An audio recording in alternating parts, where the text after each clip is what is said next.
하나님께서 우리에게 주시는 말씀 같이 보고 싶습니다. 여러분들 프린트에도 나눠드렸는데요. 누가복음 4장 1절에서 4절까지 말씀입니다. 제가 받들어서 읽겠습니다. 예수께서 성령의 충만함을 입어 요단강에서 돌아오사 광야에서 40일 동안 성령에게 이끌리시며 마귀에게 시험을 받으시더라. 이 모든 날에 아무것도 잡수시지 아니하시니 날수가 다함에 줄이신지라. 마귀가 이르되 내가 만일 하나님의 아들이거든 이 돌들에게 명하여 떡이 되게 하라. 예수께서 말씀하시되 기록된 바 사람이 떡으로만 살 것이 아니라 하였느니라. 아멘. 하나님 말씀입니다. 동일한 말씀이 마태복음 4장 1절서부터 11절까지 소개되고 있는데요. 예수님께서 광야에 나가셔서 40일 동안 줄이실 그때에 40일 금식 기도를 마치고 돌아오셨을 때 사단이 건넸던 대화입니다. 각각 한 주씩 한 가지 질문에 대해서 대답을 해보게 될 텐데, 누가복음 말씀과 마태복음 말씀이 동일한 내용으로 소개가 되지만 순서가 약간 다릅니다. 두 번째, 세 번째라고 이야기할 것도 두 번 나오는데 마태복음과 누가복음이 이 두 번째, 세 번째가 순서만 바뀌어져 있고 내용은 똑같습니다. 누가복음을 중심으로 해서 그렇게 나아가려고 합니다. 저는 이 본문 말씀이 자기 이해와 관련된 것이라고 이번에 묵상하게 됐어요. 내가 우리 스스로를 어떻게 이해하고 있나, 바른 기준으로 살아가고 있는가 하는 것이죠. 왜냐하면 굉장히 많은 분들이 자기 자신을 생각할 때 상처난 모습과 상처난 그림을 가지고 자기를 이렇게 덧대어서 봅니다. 그래서 해결이 되지 않는다고 생각을 해요.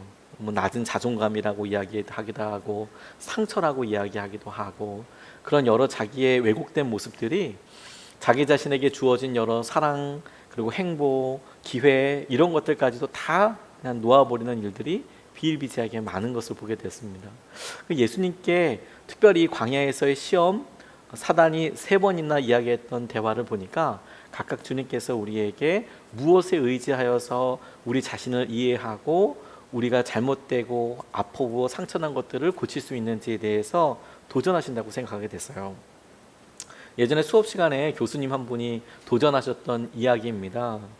바보와 관련된 이야기 있는데 제 마음속에 참 오랫동안 남아 있었습니다. 이 바보가 잘 구분을 못하는 거예요. 자기 자신을, 그리고 주위에 있는 사람들을 잘 구분을 하지 못해서 잠이 들기 바로 전에 갑자기 걱정거리 한 가지가 생겼습니다. 내가 여기 있지만 누가 나를 훔쳐가면 어떡하지? 이런 생각이 들었습니다.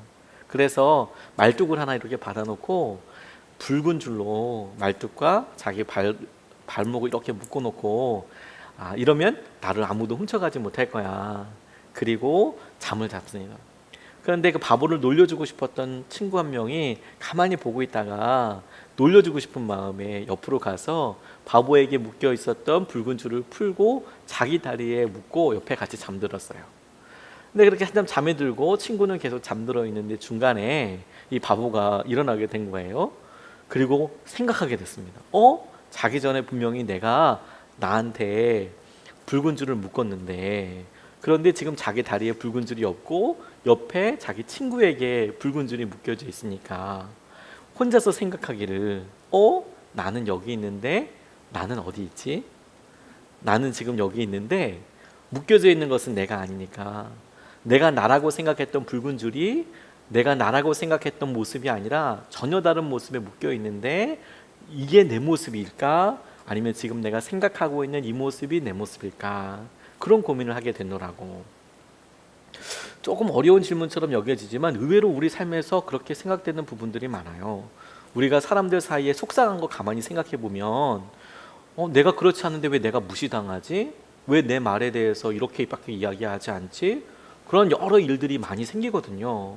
그래서 우리 자신에 대해서 공격받았다라는 생각이 많이 들어요. 그러니까 속상하죠. 그리고 다음에는 이야기하기 싫기도 하고요. 마음속에 이런 일들이 의외로 굉장히 많다는 것을 알게 됐어요. 이게 우리가 스스로 우리 자신을 생각할 때의 기준의 문제일 수도 있고, 우리 자신이 갖고 있었던 이게 건강한 모습이야, 이런 모습이 정말 중요해 라고 생각했던 기준 자체가 문제일 수도 있어요. 그러니까 우리가 바른 기준으로 생각하고 있느냐, 우리가 우리 자신을 그래 내가 지금 이 모습이면 지금 아무 문제도 없고 건강한 모습이야 라고 생각했던 그 기준은 정말 옳은 기준인가? 대부분의 많은 사람들이 이제 3주 동안 보게 되겠지만 내가 사람들로부터 어떤 인정을 받고 있지, 어떻게 이야기하고 있지, 혹은 내가 어떤 소유를 얼마만큼의 돈을 가지고 있지, 얼마만큼을 벌고 있지. 그래서 직장이나 혹은 어떤 사업에 있어서 무난하게 가면 정상적이라고 생각을 하는 경우들도 있고, 심지어 내가 하고 있는 일에 대해서 열심히 하고 있는 일이 어떤 좋은 성과나 결과들이 일어나도 잘 가고 있어, 잘 되고 있어.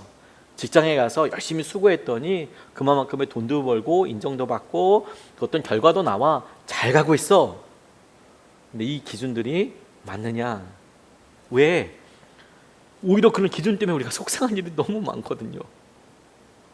그리고 우리가 은퇴를 한다거나 이럴 때 더 이상 성과를 내지 못한다고 생각할 때 받는 상처가 굉장히 많거든요. 그래서 곰곰이 보니까 예수님은 본인에 대해서 어떤 평가와 기준을 가지고 계셨는가? 그러니까 예수님은 자기 자신을 어떻게 생각하고 계셨는가? 예수님은 당신을 어떤 기준으로 보고 계셨는가? 그 말씀을 질문해보고 집중해보게 됐습니다. 누가복음 3장 22절 말씀에 보니까 예수님이 정확하게 알고 계셨던 자기의 모습은 이렇습니다. 누가복음 3장 22절 말씀에 성령이 비둘기 같은 형체로 그의 위에 강림하시더니 하늘로부터 소리가 나기를 너는 내 사랑하는 아들이라 내가 너를 기뻐하노라, 이렇게 나와 있어요. 마태복음에도 똑같이 하늘로부터 소리가 있어서 내가 너를 사랑한다라고 이야기하고 있습니다. 그리고 누가복음도 마태복음도 각각 동일하게 이 말씀 바로 뒤에가 누가복음일 경우에는 족보가 나오고 그리고 바로 시험을 받는 이야기가 나와요. 그리고 시험을 받고 사단과 대화하는 첫 번째 질문으로 이어지게 되고, 마태복음도 족보는 없지만 바로 3장 17절 다음에 내가 너를 사랑하고 내가 너를 기뻐한다라고 말씀을 듣고 나서 사단에게 이끌려서, 세례를 받고 사단에게 이끌려서 이제 사단에게 시험 받는 이야기, 그리고 사단과 대화하는 이야기로 바로 이어지게 돼요. 이 말은 예수님께서 하나님으로부터 귀한 이야기를 듣고 난 다음에 너는 내 사랑하는 아들이고 내가 너를 기뻐한다는 이야기를 듣고 난 것과 시험이 같이 연결되어 있다는 것이고, 그런 의미에서 예수님은 당신을 어떻게 생각하셨는가? 난 하나님의 아들이고 하나님이 내 삶을 기뻐하신다 라고 이해하고 있었다는 거예요. 하나님께서 나를 기뻐하셔. 하나님은 나를 사랑하셔. 이것은 다른 누구에게서 들은 것이 아니라 세례를 받을 때 하나님께서 직접 성령을 통하여서 이야기해 주신 말씀이었고, 예수님은 바로 그 말씀을 통해서 사역을 하실 때에나 그의 모든 삶의 중요한 기준으로 삼으셨습니다. 그래서 십자가 지기 전에도 마태복음에 보면 변화산에 올라가셔서 기도하실 때에 엘리야 모세 오기도 했지만 하늘로부터 소리가 있어서 내가 사랑하는 사람이야, 내가 기뻐하는 사람이야, 너희들은 이 사람의 말을 잘 들어야 돼 라고 하나님께서 말씀하시는 장면이 똑같이 들려오는 이유도 저는 같은 맥락이라고 생각하게 됐어요. 예수님은 본인을 하나님의 말씀, 하나님께서 이루어 주신, 얘기해 주신 것에 대해서 그려보고 있었고, 그 말씀의 중요한 내용은 뭐였냐면 나는 하나님의 자녀이고 하나님의 아들이고 나는 하나님께서 기뻐하고 계셔, 나를 기뻐하고 계셔. 그렇다면 40일 동안의 시험과 그리고 오늘 줄이신 예수님께 나타나셔서 사단이 시험하고 있는 것의 본질적인 가장 중요한 질문의 핵심은 뭐냐면, 주님께서 갖고 계셨던 하나님 나 사랑하시고 하나님 아들이고 나 기뻐하셔 라는 것에 대해서 의심하게 하고 못 믿게 하고 힘들게 하는 것이 목적이었다는 거예요. 하나님이 날 사랑하시는 것에 대한 의심이 생기고 하나님이 나를 기뻐하신다는 것에 대해서 다시 고민하게 하는 일이 사단이 하고 있는 시험의 제일 중요한 목적이었다는 거예요. 화살의 관역이었다는 거예요. 그런 의미에서는 첫 번째 유혹, 첫 번째 시험거리는 무엇이냐면 먹을 것과 관련된 것입니다. 먹을 것. 오늘 본문 말씀의 1절 2절 말씀을 보면 예수께서 성령의 충만함을 입어 요단강에서 돌아오사 광야에서 40일 동안 성령에게 이끌리시며 마귀에게 시험을 받으시더라. 이 모든 날에 아무것도 잡수시지 아니하시니 날수가 다함에 줄이신지라. 주님께서 시험을 받으셨던 중요한 일, 먹을 것에 대해서 이렇게 적용을 해보게 됐어요. 가장 일상적이고 필요한 것, 또한 가장 개인적인 것에 대한 시험이었어요. 가장 개인적인 것. 먹을 거 사실 굉장히 개인적인 거거든요. 우리에게 꼭 필요한 것, 누구에게나 다 있는 것, 그 사정을 아무도 모르죠. 사람들은 지금 내가 얼마나 갖고 있는지 잘 모릅니다. 얼마나 힘든지도 잘 몰라요. 그런데 이상한 건요, 제가 그렇게 갖고 있는 것, 제가 이렇게 하고 있는 이런 일들이 실제로 우리에게 있어서 의외로 굉장히 많은 영향력을 주더라고요. 대학을 다닐 때 굉장히 어려웠습니다. 제 삶에 있어서 경제적으로 제일 어려운 때가 언제냐라고 생각해 보면 대학 다닐 때 제일 힘들었던 것 같아요. 부모님께서 개척교회, 미자립교회 계속 목회하시면서 그때가 아무튼 교회에서 제일 힘들었던 때 같아요. 그래서 대학을 다닐 수 있는 형편이 뭐 정상적으로는 되지 않아서 뭐 비정상적인 방법으로 다녔냐 그게 아니고 아르바이트를 해야만 다닐 수 있는 형편이 됐거든요. 뭐 따로 기술이 있는 게 아니니까 아르바이트를 하고 힘들고 그런 삶을 살게 되는데, 그런데 주위에 친구들이 있어도 제가 어떤 형편인지 제 마음에 있는 것들을 이야기할 수 있는 사람은 그렇게 많지가 않더라고요. 쉽지 않다는 것을 알게 됐습니다. 가난하다고 이야기할 수도 없고, 나 가난해 힘들어 그러면 다들 옆에서 웃으면서 야 나도 가난하다, 나도 힘들다, 나도 힘들어 이렇게 이야기하지만 집에 갈 때 그 친구들은 자가용 타고 가고 저는 집에 걸어가야 되나 이런 생각을 하게 되고, 당시에는 차 끌고 다니는 거 굉장히 부자들이나 이렇게 잘 사는 집에서나 하고 다녔거든요. 대학교 1학년, 2학년짜리 아이들이 대학교에 차를 끌고 오신다고 생각해 보세요. 이거 굉장한 부자라고 저는 생각하고 있었습니다. 물론 저희들 가운데 그렇게 그 정도는 목사님 다 합니다 이렇게 생각할 수 있을지 모르겠지만, 제 기준으로는 사실 대학생이 차 타고 다니면 엄청난 부자처럼 저는 여겨졌었거든요. 그 위화감 느끼더라고요. 말도 못하겠고. 그런데 뭐 다른 차가 있냐 없냐의 문제가 아니라 저를 정말 가난하고 힘들고 제 마음이 이렇게 막 옥죄이게 막 답답하게 하는 것들은 뭐였냐면, 같이 있을 때 뭔가 다른 것 같은, 그래서 왜 내게는 이런 것들이 없을까, 왜 내게는 이런 것들이 안 될까. 오늘 본문 말씀에 예수님께 먹을 것을 가지고 사단이 이야기하는 장면을 저는 보면서 계속 묵상하면서 주님께서 이렇게 적용하게 해주셨어요. 그냥 우리가 줄인 것, 결핍에 대해서 성경은 굉장히 자연스럽게 이야기하고 있는 거예요. 고난에 대해서, 어려움에 대해서. 우리 일상적인 거, 줄이는 거, 힘든 거, 저는 그게 고난이라고 생각하고 어려웠다라고 기억하고 있는데, 주님을 만나고 나니까 말씀을 가만히 보니까 주님은 오히려 본인이 자발적으로 뿐만 아니라 성령의 인도하심을 따라서 사단에게 같이 나아가셔서 줄이셨다라고 나와 있어요. 그러니까 결핍, 내게 없는 것, 내게 가난한 것, 내게 힘든 것을 성경은 어떤 태도로, 어떤 시선으로 보고 있냐면 그게 자연스러워. 심지어 그게 유익이 될 수도 있어. 그리고 꼭 필요하게까지도 해 라고 말씀하고 계시는 거예요. 내가 힘들고 어려운 상황들에 대해서. 저 예전에는 이거 이해 안 됐습니다. 그런데 가만히 지금 지나놓고 얼마 안 되는 제 삶을 돌이켜보니까 뭐가 제 삶에 양약과도 같이, 한약과도 같이 좋은 경험이, 좋은 일이 됐나 보니까 엄청 힘들었던 거. 그게 제게 굉장히 중요한 것들이 되었더라고요. 저는 가난에 대해서 그렇게 아버지를 통해서 경험하고 목회 상황이 힘들다, 야 정말 만만치 않구나, 이걸 뭐 수십 년 동안 경험하면서 있었던 게 제게 얼마나 커다란 자산인지 몰라요. 납작 주님께 엎드릴 수밖에 없는, 조금이라도 이게 교만할 수 없는 거구나, 한 방에 훅 갈 수 있는 거구나, 이게 아무것도 아닌 거구나.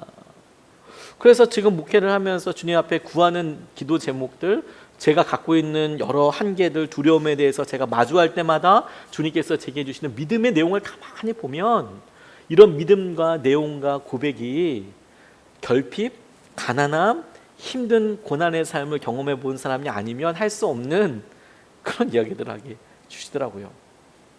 주님께서 당신의 줄이심을 당신께서 메시아로서 사시는 것에 대해 굉장히 중요한, 아니 꼭 필수적인 과정으로 여기셨다. 힘든 것에 대해서. 그런데 사단은 그런 줄이는 것, 꼭 필요한 것, 누구나 다 먹는 일, 누구나 다 하는 일에 대해서 예수님께 나타나서 떡을 가지고, 이 돌을 가지고 떡을 만들어 먹어라, 이렇게 이야기하는 것을 통해서 유혹하고 있는데, 이게 도대체 어떤 의미로 다가가게 될까요? 이게 여러분들과 나누고 싶은 두 번째 이야기예요. 주님께서 떡을 가지고 이렇게 이야기하실 때, 그 떡은 주님께서 줄이시고 모든 사람이 다 일반적으로 있지만 주님의 그 상황과 형편에서 주님께 가장 필요한 것이었습니다. 가장 유용한 것이었습니다. 가장 유용한 것, 가장 필요한 것, 그것을 네가 바꿔 먹어라, 그렇게 해서 먹어라 라고 이야기하는 사단의 말은 죄를 지으라고 이야기한 것도 아니에요. 돌로 떡 만들어 먹는 게 죄는 아니지 않습니까? 능력이 있다면 뭐 먹을 수도 있겠죠. 그렇죠? 그런데 죄를 지으라고 이야기한 게 아니고, 떡을 만들어 먹으라라고 이야기할 때 이게 예수님께 그리고 우리에게 어떤 의미가 되느냐, 네가 지금 만들어 먹는 이런 유용한 것들이 너를 설명하는 너의 능력이 될 것이고, 네가 만들어내는 그 떡이 너를 살릴 뿐만 아니라 너를 설명해주는 모든 것이 될 거라고 말씀하고 있는 거예요. 3절 말씀에 보면 마귀가 이르되 내가 만일 하나님의 아들이거든, 네가 만일 하나님의 아들이거든 이 돌들에게 명하여 떡이 되게 하라. 우리가 처음에 누가복음 읽었을 때 하나님께서 말씀하시기를 내가 너 사랑하고 너 내 아들이다, 기뻐하다라고 이야기하실 때, 그것은 돌을 떡으로 만들기 때문에 하나님의 아들이라고 불리워진 것이 아니었어요. 근데 사단은 지금 뭐라고 말씀하냐면, 네가 하나님의 아들인 것을 증명하기 위해서 돌들을 떡으로 만들어서 먹어라 라고 이야기하고 있는 거예요. 너에게 가장 필요한, 유용하고 꼭 필요한 것들을 너의 능력으로 드러내 보아라 라고 이야기하는 거죠. 우리에게는 어떻게 이게 시험이 되는지 아십니까? 우리가 이룬 게 뭐지? 우리가 어떤 유용한 존재이지? 우리가 무슨 일을 하고 있지? 그리고 만족스러운 성과를 냈을 때, 내게 지금 꼭 필요한 떡을 내가 만들어냈을 때, 나는 하나님의 축복을 받고 있어, 나는 하나님의 사람이야 라고 스스로를 인정하게 된다는 거예요. 이게 아무것도 아닌 것 같지만 사단이 우리에게 쓰는 굉장히 교묘하고 그리고 아주 뿌리 깊은 유혹입니다. 다시 우리의 마음의 근원, 우리의 정체성의 설명은 우리가 다른 사람에게 유용한 사람이기 때문이 아니고, 우리에게 꼭 필요한 것들을 넙죽넙죽 잘 바꿔내서 그것을 활용하는 사람이기 때문이 아니고, 처음부터 주님께서 우리를 사랑하신다고 말씀하셨고, 처음부터 주님께서 우리에게 내가 너를 기뻐하고 너는 내 사랑하는 아들이라고 여겨주셨기 때문이었거든요. 근데 사단은요, 너한테 지금 떡 필요하지, 너한테 지금 돈 필요하지, 너 그거 바꿔서 네가 그런 능력이 있는 것을, 네가 그렇게 할 수 있다는 것을 드러내봐라. 그러면 네가 하나님의 아들이다 라고 이야기하고 있는 거죠. 내가 하는 것이 곧 나는 아닙니다. 그 말은 우리가 성공해야 하나님의 아들, 하나님의 자녀인 것도 아니고, 우리가 실패하면 하나님의 아들, 하나님의 자녀가 아닌 것도 아닙니다. 유용한 사람인가 하는 것이 얼마나 아픈 질문인지 몰라요. 제가 말씀을 묵상하면서 저 스스로 이렇게 보면서 이게 곱씹을수록 진짜 아픈 질문이 되더라고요. 제가 힘들고 어려울 때 저를 가장 힘들게 했던 질문이 뭐였냐면, 여러분들이 이해하실 수 있을 거라는 생각이 드는데, 어렵고 힘든 부모님을 보면서 아르바이트라도 해야 되는 것 아닌가 하는 질문이 저에게 들었을 때예요. 부모님이 너무 힘들어 하시니까, 교회가 너무 힘드니까 제가 아르바이트라도 해야 되는 거 아니야? 내가 집에 뭔가 유용한 사람이 돼야 되는 거 아니야? 집에 돈이 필요한데, 집에 재정이 필요한데, 내가 이렇게 대학을 다니고 내가 이런 대학생으로서의 삶을 살고 이런 게 너무 사치 아니야? 내가 이런 시간을 줄이고 내가 이렇게 나한테 나가는 돈을 줄여서 부모님한테 10,000원이라도 100,000원이라도 100,000원이라도 드리는 게 더 유용한 삶이 아닐까? 내게 더, 우리 가정에 더 필요한 삶이 아닐까? 굉장히 단순한 질문인 것 같은데 그런 질문을 저 스스로 할 때마다 저는 너무너무 마음이 아팠어요. 왜냐하면 계속 제 생각의 한쪽은 야, 네가 자녀니까 뭔가 역할을 해야 될 거 아니야.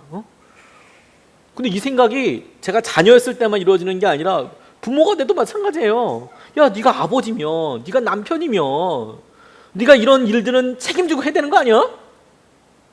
근데 사실 그 기준이라는 게 저는 저 나름대로의 생김과 저 나름대로의 계획이 있지 않겠습니까? 근데 다른 사람들 누구와 비교하냐에 따라서 너무 아픈 게 되는 거죠. 왜 나는 다른 사람들이 해주는 것을 내가 아내한테 해주지 못할까? 왜 내가 다른 사람들은 다 한다는 그 일을 우리 딸들한테는 해주지 못할까? 유용성, 성과, 결과들 그런 것들을 생각하면 내가 너무 아파요. 그 자체가. 그러니까 그런 생각을 하고 있는 것 자체에 그 기간이 너무 아파요. 힘들어요. 그래서 이게 굉장히 중요한 유혹이라는 걸 알았어요. 네가 하나님의 아들이거든. 이 돌들로 명하여서 떡으로 바꿔 먹어라. 이걸 우리는 고쳐서 계속 이렇게 질문하는 거예요. 네가 그 가운데 정말 중요한 사람이거든. 너 뭔가 좀 해봐야 되는 거 아니냐? 너 유용한 사람이 돼야 되는 거 아니냐? 떡이라도 바꿔 먹어야 되는 거 아니냐? 네가 지금 나가서 뭔가 해야 되는 거 아니냐? 저 그런 고민하는 친구 하나 만났어요. 사역하면서 아버지가 부도나는 바람에 말년 휴가 나왔는데 뭐 폭탄 같은 이야기를 계속 만나는 그런 친구가 있었어요. 사업하다가 아버지가 망하셔서 이제 구치소에 들어가셨어요. 안타깝죠, 안타깝죠. 근데 뭐 군인이 당시에 제가 뭐 육군 병장 월급이 얼마인지는 모르겠지만 그렇게 많지 않습니다.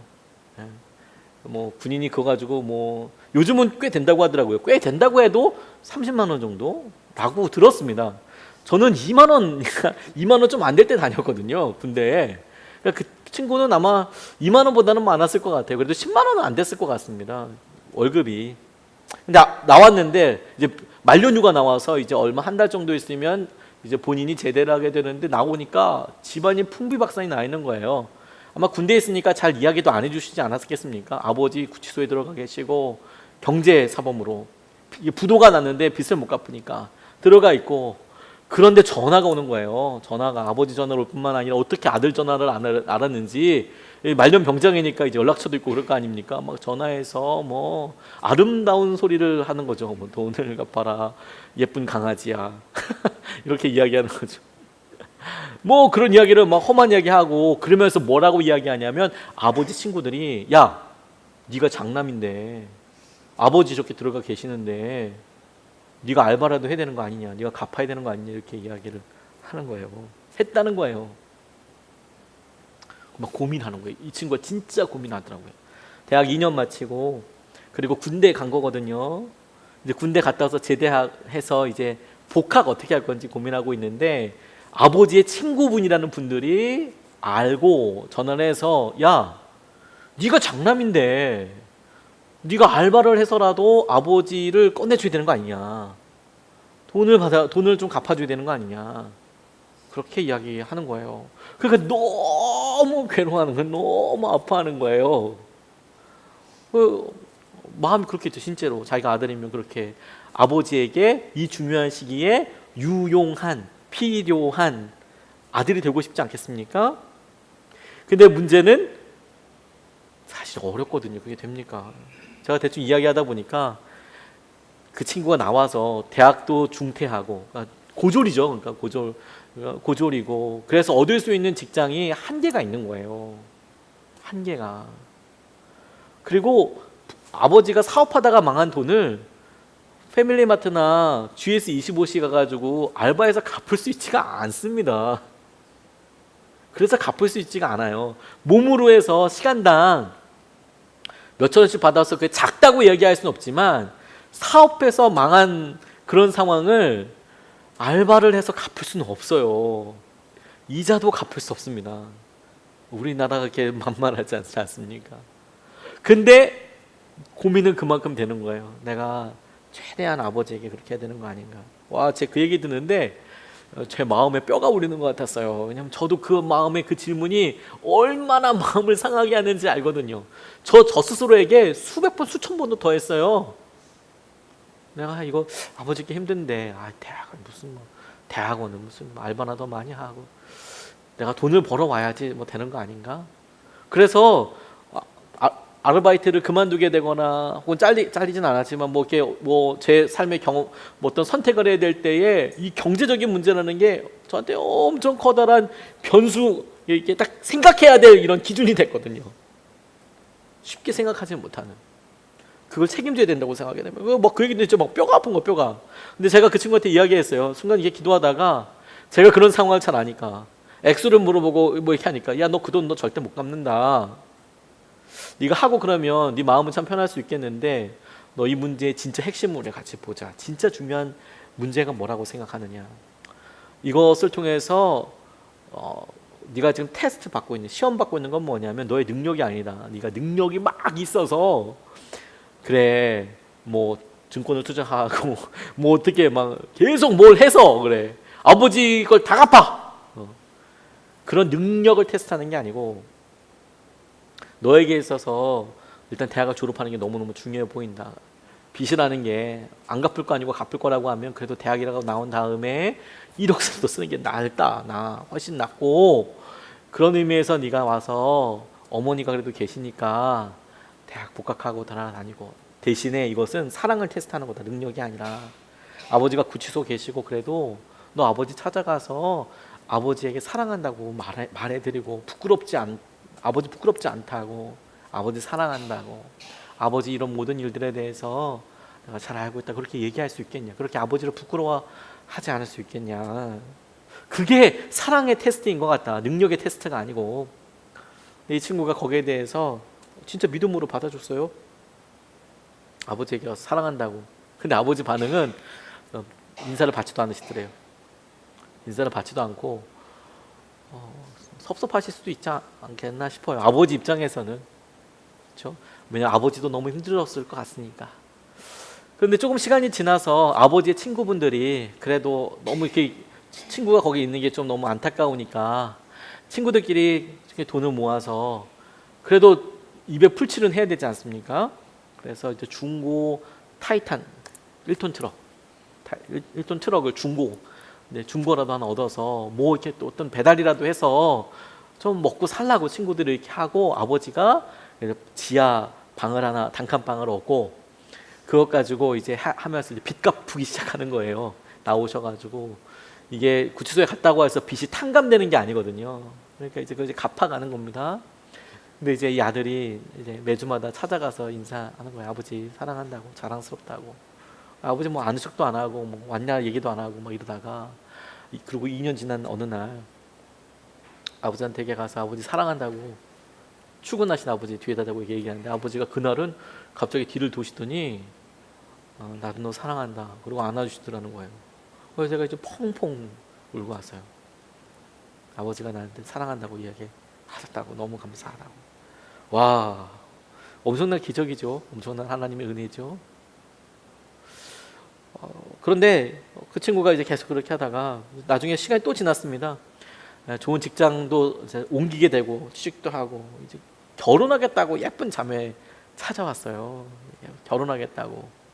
단순히 형제랑 자매를 뭐 학벌이나 생김새나 외모나 어떤 걸로 누가 더 낫다, 누가 더 미친다 이렇게 비교할 수는 없겠죠.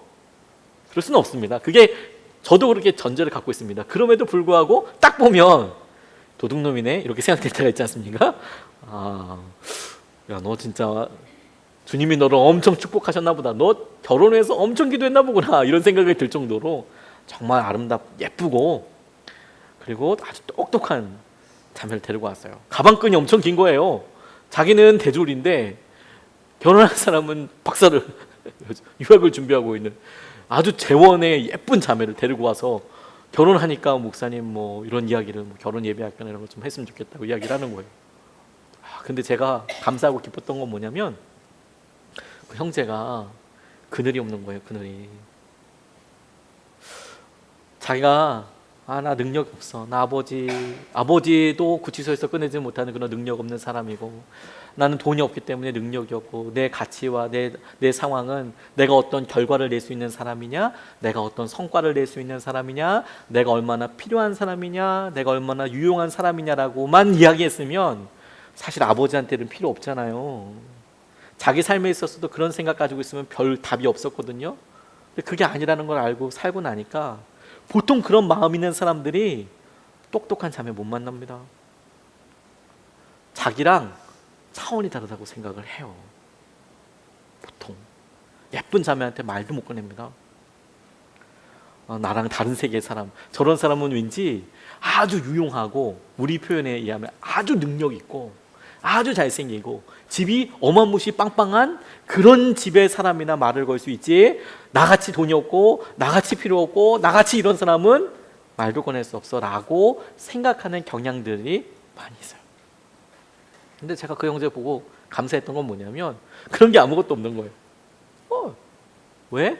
나는 아버지의 사랑받는 아들이고, 나는 내 유용성, 내가 어떤 필요한 사람이냐가 아니라 나는 사랑하기 때문에 결혼하는 거고, 그렇게 구김이 없고 그렇게 상황하는 이런 걸 이해하는 걸 보고 제가 너무 감사하게 됐어요. 그게 진짜 중요한 거구나. 여러분, 우리가 알게 모르게 속고 있어요. 사단에게.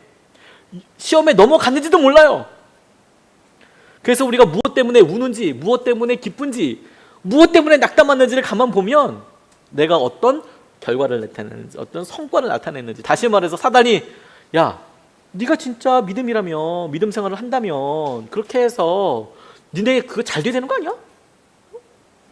그거 잘 풀려야 되는 거 아니야?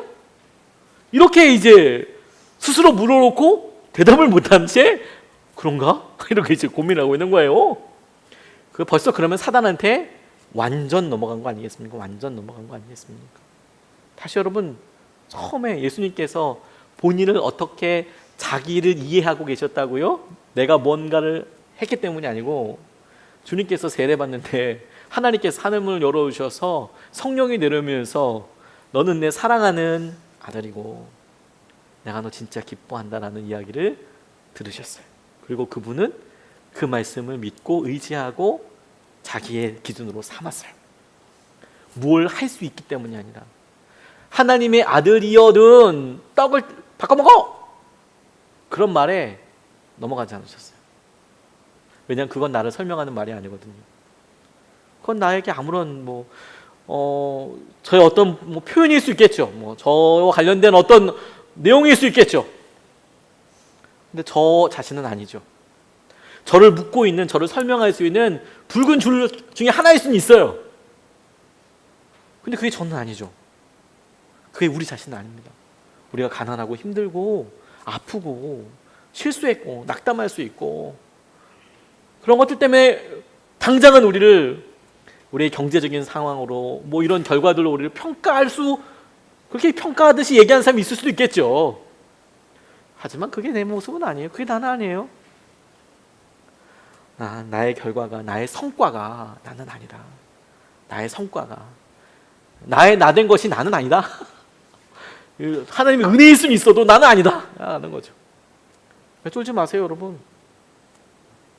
그런데 제가 이 세 가지 유혹에 대해서, 시험에 대해서 준비하면서 저 스스로가 얼마나 여기에 쉽게 넘어가 있고, 이것 때문에 얼마나 자주 상처받고, 얼마나 요 생각의 틀에 맨 돌고 있는지 이 기도하고 생각해 보면 볼수록 또 넘어갔구나, 또 그렇게 생각하고 있었구나. 이런 일들이 너무 많더라고요. 어떻게 하면 빠져나올 수 있을까요? 어떻게 하면 이미 연약하다는 걸 전제로 하고, 이미 우리가 조금만 생각해도, 직장에서 한 소리만 들어도 마음속에 내 직장 그만두네 마네, 내가 여기 아니면 나가서 할 거 없냐 이러면서 이런 고민이 아니라, 어떻게 하면 내가 바른 생각과 내가 이것을 통해서 제대로 된 나의 정체성을, 내 자아에 대한 이해를 할 수 있을까요? 말씀으로만 이길 수 있습니다. 4절 말씀이에요. 4절 말씀을 같이 한번 읽어보겠습니다. 시작. 예수께서 대답하시되 기록된 바 사람이 떡으로만 살 것이 아니라 하였느니라. 여기서 제가 중요하게 읽은 것은 사람이 떡으로만 살 것이 아니라가 아니라 기록된 바라는 거예요. 기록된 바. 사람이 떡으로 사는 거 아니야. 사람이 필요한 유용성 때문에 사람이 어떤 역할을 하느냐, 어떤 성과를 가지고 있느냐 때문에 사는 거 아니야. 이렇게는 우리도 생각할 수 있어요.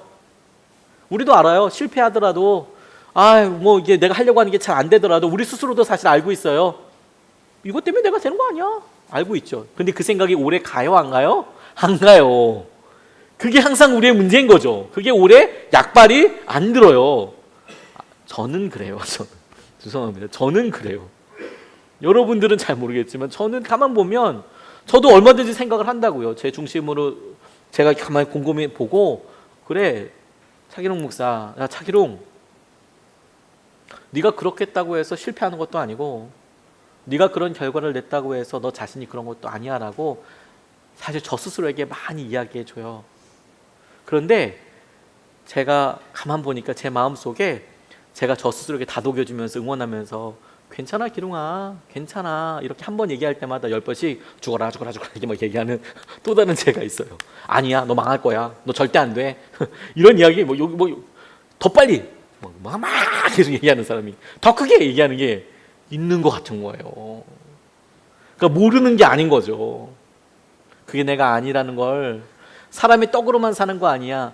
유용하기 때문에 사는 거 아니야. 돈이나 뭐 이런 것들 때문에 사는 거 아니야. 알고 있지만 그게 내용 자체가 우리 삶의 근거, 새로운 정보가 아니고요. 기록된 바. 하나님께서 말씀하신 것을, 이게 내 생각이 아니라 하나님의 말씀이라는 것을 붙잡는 게, 그게 빠져나올 수 있는 방법이에요. 하나님 말씀을 내가 붙잡아요. 말씀에는 떡으로만 사는 거 아니래요. 여기서 중요한 것은 떡으로만 사는 게 아니라 말씀에는 떡으로만 사는 거 아니래요. 말씀에는 돈으로 사람이 평가되는 거 아니랍니다. 말씀에는 우리가 어떠한 사람이냐에 따라서 우리가 그렇게 평가되는 게 아니래요. 우리가 아직 죄인이었을 때 주님께서 우리를 사랑하실 때요. 그게 말씀에는 우리에게 그렇게 나와 있다고요. 제가 설교 시간에 한두 번 얘기하긴 했지만 제가 참 좋아하는, 저 스스로에게 자주 이야기해주는, 스스로에게 이야기해주는, 떠올리는 이야기가 있어요.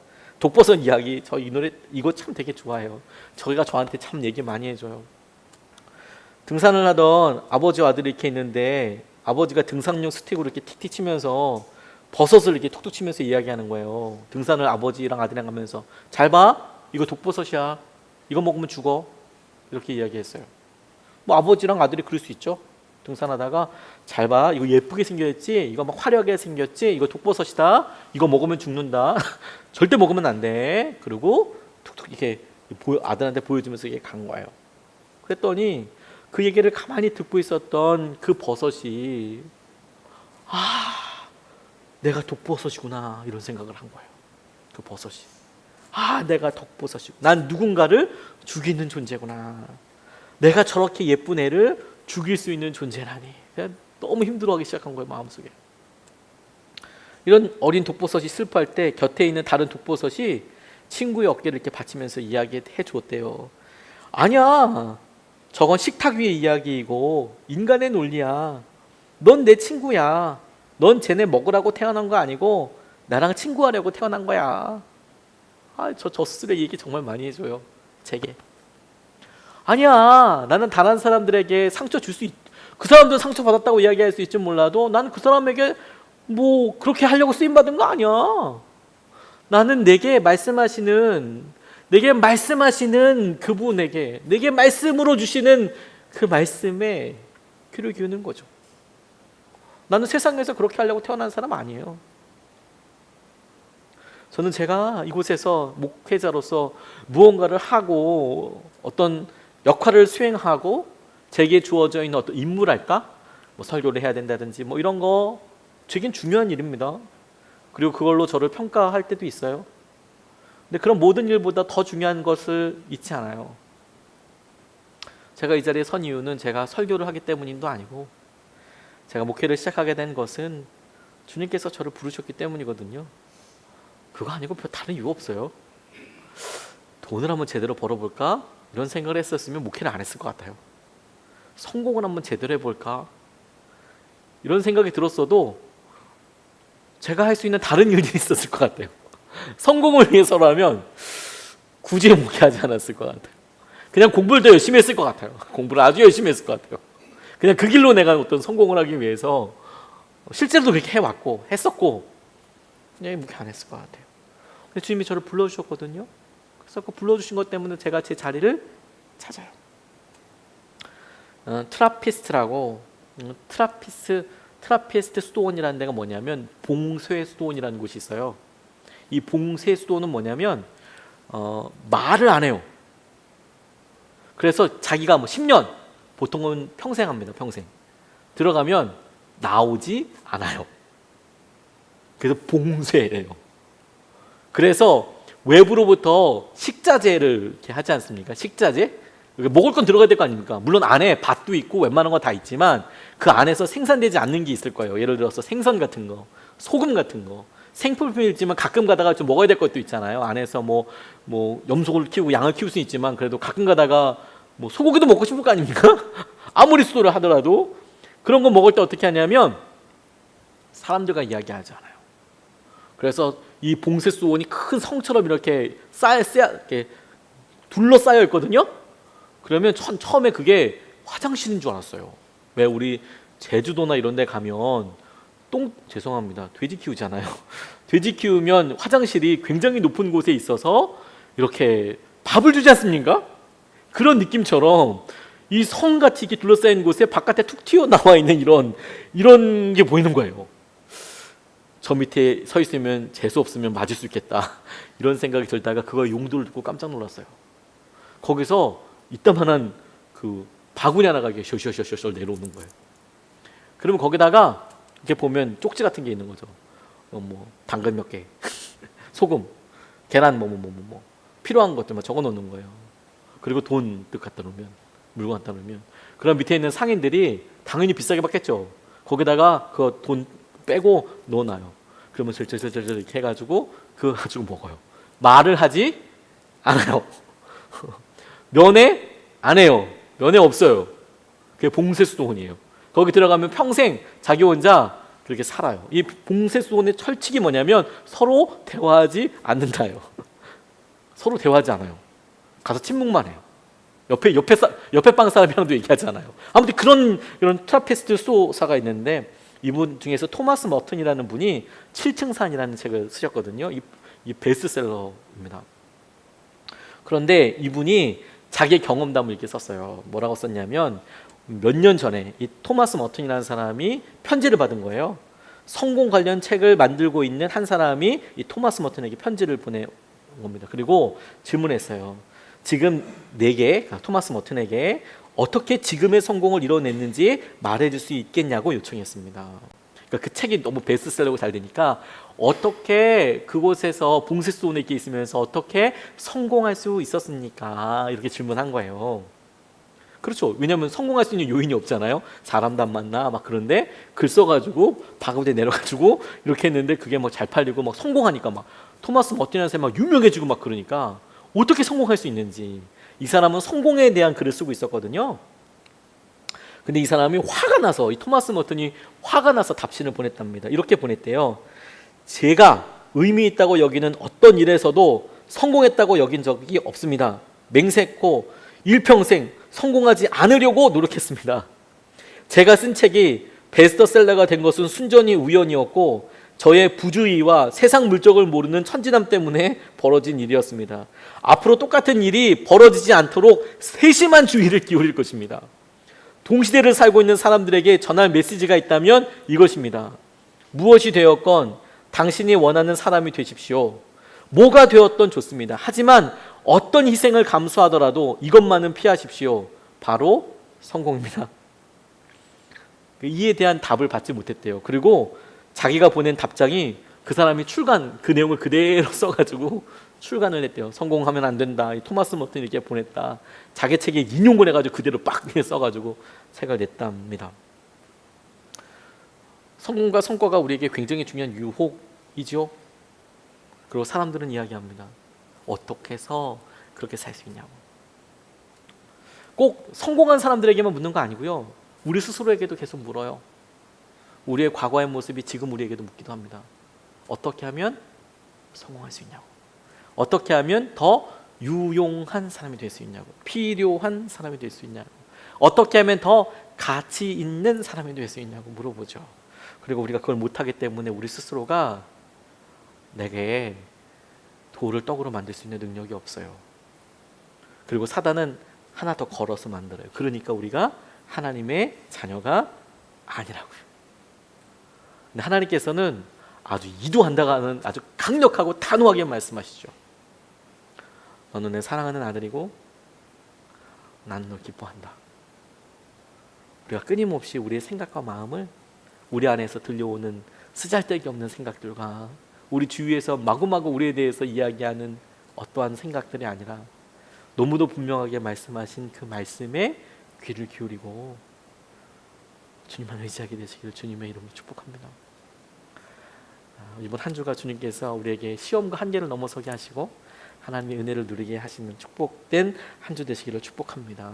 말씀 붙잡고 같이 기도하겠습니다. 하나님, 우리가 참 성공 좋습니다. 그렇죠? 성과가 좋을 수도 있고요. 근데 이번 주에 혹시 여러분들 가운데 하나님 원하는 대로 잘 되는 게 없습니다. 돈도 그렇고 재정들도 막히는 것 같고 약속해 주신 것대로 안 되는 것 같습니다. 하나님, 어렵습니다. 원하는 성과대로 되지 않아서 제가 실패한 느낌이 듭니다. 하나님 약속 제가 잘못 분별한 거 아닌가 이런 생각도 들고, 하나님 처음부터 다시 시작해야 되는 거 아닌가 이런 생각도 들고, 하나님 그런데 우리가 또 속았습니다. 하나님, 우리가 속았습니다. 우리가 정말 가치 있는 것은 내가 얼마나 어떤 성과나 어떤 결과나 어떤 과정이 있기 때문이 아니고 하나님이 우리에게 처음 말씀해 주신 대로 내가 너를 사랑한다.